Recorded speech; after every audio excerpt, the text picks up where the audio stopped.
ओम नमः शिवाय। आप सभी व्यूअर्स को पुनः स्वागत है और सभी व्यूअर्स को मेरी ओर से रक्षाबंधन की बहुत बहुत बहुत शुभकामनाएं। ईश्वर करे भाई बहनों का संबंध प्रगाढ़ हो, आत्मिक हो और दोनों का जीवन जो है संघर्ष खत्म हो, हर तरह से संपन्नता हो। आज मैं जो बताने वाली हूँ आप लोगों के थोड़ा सा कन्फ्यूजन दूर करने के लिए मैं ये वीडियो बना रही हूँ और थोड़ा सा राशि के अनुसार ही बताने की कोशिश करती हूँ। ऐसा इस समय ऐसा चल रहा है कि लोग बहुत कंफ्यूज हैं रक्षाबंधन के मुहूर्त को लेके, क्योंकि इसमें जो 11 और 12 तारीख का कंफ्यूजन है अगस्त का, उसके लिए मैं थोड़ा सा अपनी तरफ से कोशिश कर रही हूँ। क्योंकि वैसे तो ये पूर्णमासी हर वर्ष होती है और भद्रा काल भी होता है, राखी के दिन भी होता है और होली के दिन में भी होता है और भद्रा भी होती है।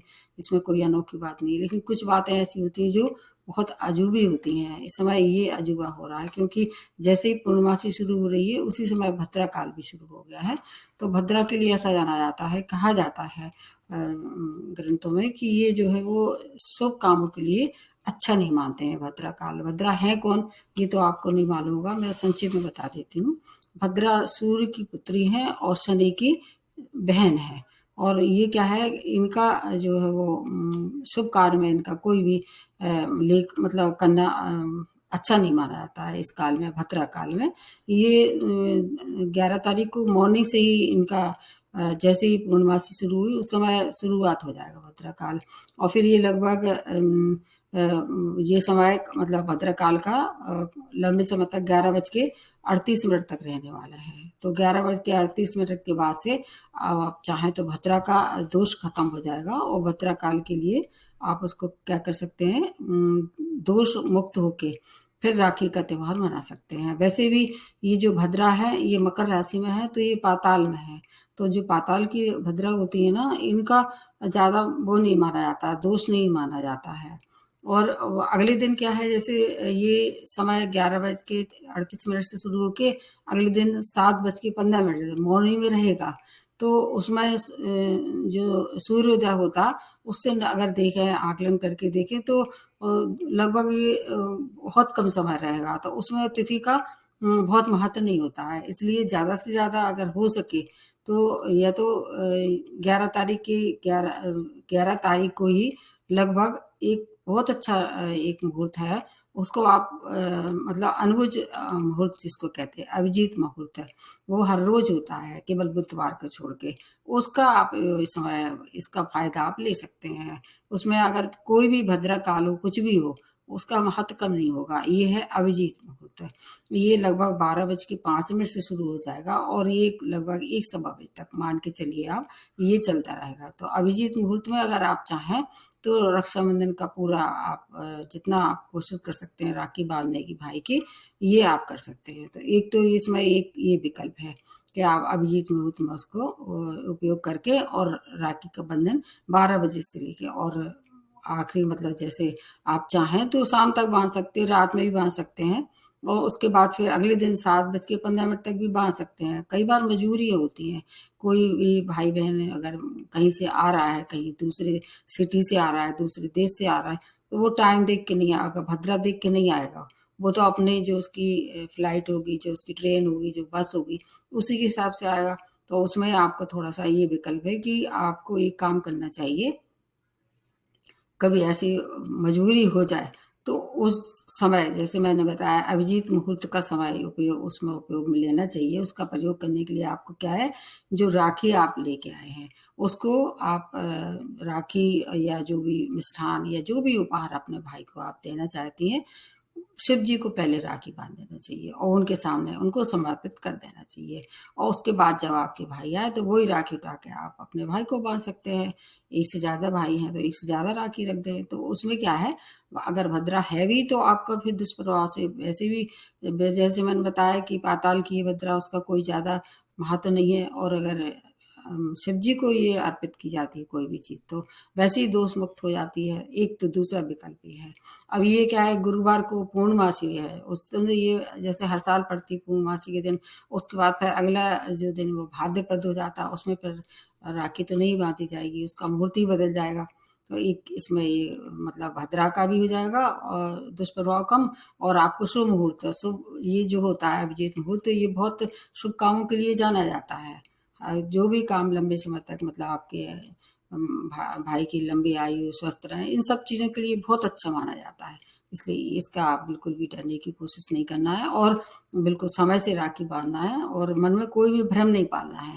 वैसे तो हर एक जो रिश्ता होता है वो आत्मिक होता है, और अगर आपका सही में अपने भाई से या बहन से आत्मिक रिश्ता है और एक दूसरे को मतलब सच में प्रेम करते हैं, तो उसमें मुहूर्त एक सेकेंडरी वो बन जाता है। मतलब ठीक है, उसका अपना है वहाँ, तो ऐसा नहीं कह सकते कि बिल्कुल बेकार है, अंधविश्वास है। लेकिन कई बार मजबूरियाँ ऐसी होती हैं, बहन भाई एक दूसरे से नहीं मिल पाते हैं या नहीं पहुँच पाते हैं, तो उसमें फिर इसका दोष नहीं मानना है कि इस काल में बाँधना है या उस काल में बाँधना है। सब बातों को पीछे रख के और अपने मंगल कामना से अपने भाई की राखी बाँध देना है। क्योंकि ये क्या है, ये अटूट प्रेम होते हैं भाई-बहनों के, पति-पत्नी के या अपने माता-पिता के। इनसे राखी बाँधना, ना बाँधना या उनको किसी तरह से अपने एक मतलब कहते हैं सद्भावना ज़ाहिर करना, मतलब फेस टू फेस उतना इम्पोर्टेंट नहीं होता है, बस ये दिल का होता है रिश्ता, तो ये भी एक बहुत बड़ी बात है। आप राखी कितनी भी बाँध लो, अगर आपके दिल में स्नेह नहीं है अपने भाई के लिए या बहन के लिए, तो वो राखी बाँधना हमें हमें ऐसा लगता है, हो सकता है मैं गलत हूँ, कि वो उतना ज़्यादा महत्वपूर्ण नहीं है। पहले दिल अपना साफ रहना चाहिए, उसके बाद फिर दूसरी बातें हैं। और अगर ये समय आप चुन लेते हैं तो फिर आपको कोई परेशानी नहीं होगी। ये तो मैंने बताया इसके लिए, क्योंकि ये समय जो 1 साल में 1 बार आता है, इसका महत्व होता है, उसका ध्यान रखना चाहिए। अब उस दिन जैसे पूर्णमासी का व्रत भी कब 11 तारीख को ही करना चाहिए, जो लोग पूर्णमासी का व्रत रखते हैं। तो ये भी एक मतलब समझने वाली बात है। जब व्रत 11 तारीख को रखना है तो राखी 12 तारीख को क्यों बाँधे? वो भी 7:15 तक आप बाँध सकते हो। तो कोई सुबह से उठ के तो जाएगा नहीं राखी बाँधने के लिए। इसलिए वो मजबूरी होगी तो कर सकते हैं उस काम को भी, लेकिन अगर मजबूरी नहीं तो अपनी तरफ से कोशिश करना चाहिए। दिल साफ होना चाहिए, और भावनाएँ पवित्र होना चाहिए, बस ये सबसे ज़्यादा इम्पोर्टेंट है। अब प्रत्येक राशि के अनुसार मैं थोड़ा संक्षेप में बताने की कोशिश करती हूँ, क्योंकि ये जो मैं बताने वाली हूँ, ये इसलिए इम्पोर्टेंट है क्योंकि ये मतलब एक वर्ष भर के लिए शुभकामनाएँ हैं। तो अगर आपके भाई की मेष राशि है या वृश्चिक राशि है, आपको लाल रंग की राखी का उपयोग करना चाहिए, और अगर ऐसी कंडीशन बन गई है कि आपने राखी पहले भेज दी, आपको अनजाने में मालूम नहीं था कोई और रंग की, तो उसमें लाल रंग का किसी तरह से बाइंड कर सकते हैं। अगर आपके घर में कुछ और कुछ नहीं है, रोली तो होगी ना, उसको थोड़ा-सा लगा के और भाई एक-एक कलाई में बाँध सकते हैं। ये तो बताने की बात ही नहीं है कि सीधे हाथ में राखी बाँधी जाती है। तो और पूरब की तरफ मुँह करके बाँधना चाहिए। हर एक समय ऐसा माना जाता है कि ये सबसे ज़्यादा शुभ दिशा होती है। अगर आप लाल रंग की राखी बाँधेंगे, लाल रंग का उपयोग करेंगे, तो आपका जो भाई पूरे वर्ष भर बहुत एनर्जेटिक महसूस करेगा, स्वस्थ रहेगा, उसकी प्रतिरोधक क्षमता बढ़ी हुई रहेगी, और अगर प्रॉपर्टी वगैरह से काम करता है तो उससे भी धन कमाने वाला है। एक ये आपके लिए अच्छी सूचना है। अब अगर आपके भाई की वृष या तुला राशि है, तो आपको अपने भाई के लिए सफ़ेद रंग की या हरे रंग की या ऑफ व्हाइट कलर की राखी या स्काई ब्लू कलर की राखी का उपयोग करना चाहिए, और उससे क्या होगा, आपके भाई की जो प्रेम होगा वो कैसा होगा, थोड़ा-सा गहरा होगा, प्रगाढ़ होगा, और दोनों में आकर्षण क्षमता बढ़ेगी, और अगर कोई अनबन हो भी गई थी तो वो दूर हो जाएगी, मतलब प्रेम भाव बढ़ेगा इसमें। ये अच्छी बात है, संपन्नता भी भाई की बढ़ेगी, वैभव भी बढ़ेगा, नाम भी, प्रतिष्ठा भी बढ़ेगी। उसके बाद अगर आपके भाई की राशि मिथुन और कन्या है, तो आपको हरे रंग की राखी सूट करने वाली है भाई को। उससे दोनों की प्रेम भावना के साथ-साथ ग्रह दोष भी दूर होंगे। अगर भाई को कोई मानसिक परेशानी थी, उसमें भी सुधार होना शुरू हो जाएगा, और इसके साथ-साथ अगर उसको कोई ऐसे रोग थे वायु से संबंधित, तो उसमें भी फ़ायदा हो जाएगा। इसलिए ये रंग का आप उपयोग कर सकते हैं। अब आपके ऊपर है, आप अपनी कुशलता से या आप अपनी मतलब कलात्मक विचार से इसको किस तरह से उसका उपयोग कर सकते हैं। अगर आपके भाई की राशि कर्क है, तो आपको क्या करना चाहिए कि इसमें कर्क राशि वालों को सफेद रंग की राखी, सफेद नहीं, अगर आप अच्छी नहीं मानते तो पीले या पीले रंग की राखी भी बहुत अच्छी रहने वाली है इनके लिए। दोनों ही तरह की राखियां अगर आप पीला और सफेद रंग यूज करें तो बहुत ही अच्छा रहने वाला है। जीवन की बहुत सी खुशियां मिलेगी। अगर आप विवाहित थे तो विवाह भी संपन्न हो सकता है। संतान की तरफ से अगर कोई परेशानी थी तो वो भी दूर होने वाली है। कर्क राशि वालों के लिए ये रंग बहुत ज्यादा महत्वपूर्ण है, बहुत लाभदायक रहने वाले हैं। उसके बाद सिंह राशि है अगर भाई की, तो आपको कौन कौन सी कलर की राखी सूट करेगी, क्योंकि पीला रंग, लाल रंग, गोल्डन कलर और कॉपर कलर ये बहुत अच्छा रहने वाला है। उससे क्या होगा, आपका भाई आरोग्य होगा और दीर्घायु होगी और उसकी मान प्रतिष्ठा में वृद्धि होगी। अगर उसको कोई गवर्नमेंट सेक्टर में वो काम कर रहा था तो उसकी उन्नति भी होगी। इसलिए सिंह राशि वालों के लिए बहुत अच्छा है ये रंग जो मैं बता रही हूँ।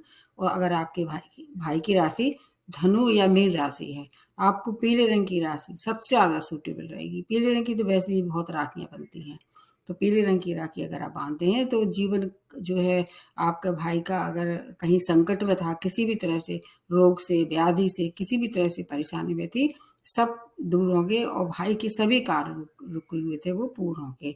चाहे नौकरी हो, चाहे व्यापार हो, उसमें आर्थिक स्थिति में भी सुधार होगा। अगर वैवाहिक जीवन भी किसी भी तरह से अनबन चली आ रही थी उसमें भी मधुरता आ जाएगी। आपके भाई की वैवाहिक जीवन बहुत अच्छा रहने वाला है। और अगर आपके भाई की राशि मकर या कुंभ है तो आपको हरे या स्काई ब्लू कलर की राखी बांधना चाहिए, काले रंग की नहीं बांधना है। मकर राशि और कुंभ राशि वालों को कहीं भी, वैसे किसी भी राखी में काले रंग का उपयोग नहीं होना चाहिए। तो अगर हरे रंग का या स्काई ब्लू कलर का आप धागा या किसी भी तरह से रंग यूज करते हैं तो जीवन के संघर्ष समाप्त होंगे।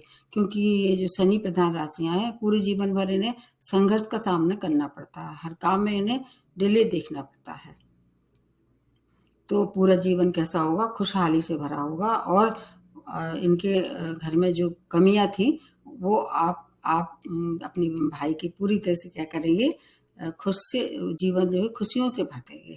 तो ये तो हो गया राशि दर राशि। अब इसके अलावा और कुछ बातें बताने की कोशिश करती हूँ। जैसे कि कई बार ऐसा होता है कि आपको समझ में नहीं आता, या आपके मतलब आप ऐसी जगह रहते हैं कि आपकी बहन आपसे दूर है या आपका भाई आपसे दूर है, तो आपको क्या करना चाहिए, उनके नाम पे आप अपने भाई या बहन के नाम पे क्या कुछ खाना बनाने के बर्तन किसी ऐसे धार्मिक स्थान पे जैसे गुरुद्वारा है, मंदिर है, या जहाँ पर उसका सामाजिक कार्य होते हैं खाना बनाने की, वहाँ उनको दान करना चाहिए।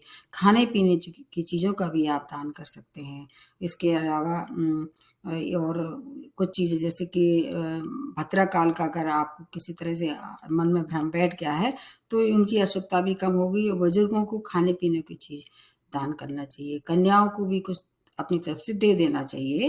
प्रत्येक राशि वालों के लिए ये जो मैं बता रही हूँ बहुत उचित समय है और उचित रेमेडी है। आप बिल्कुल निश्चिंत होकर राखी बांधिए और एक दूसरे का सम्मान कीजिए। हर रिश्ते में सम्मान सबसे ज़्यादा ज़रूरी है। बिना सम्मान के कोई भी त्योहार, कोई भी आपस का जो भी तीज है, त्योहार है या बंधन है, सब बेकार होता है। तो एक दूसरे का सम्मान करें और 11 तारीख को ही आप अपना जो मैंने समय बताया उसके समय के अनुसार बांधें। और एक बात और मैं बताना चाह रही हूँ, ये जरूरी नहीं है कि आपकी बहन या भाई एक दूसरे को राखी बांधें। पहले के समय में गुरु शिष्य में भी राखी संबंध हुआ करता था। आपकी माता जी भी आपको राखी बांध सकती हैं। आपके अगर आप किसी को मुंह बोली बहन बनाते हैं तो वो भी आपको राखी बांध सकती हैं। तो इस तरह से ऐसा मतलब अगर जितना हो सके एडजस्ट करके और आगे बढ़ना चाहिए। उसी एक परिपाटी में, एक परंपरा में अपना जो एक महत्वपूर्ण त्योहार है और महत्वपूर्ण समय है उसको बिल्कुल भी गंवाना नहीं चाहिए। तो देखिए, और एक बार फिर से रक्षाबंधन की बहुत बहुत शुभकामनाएं।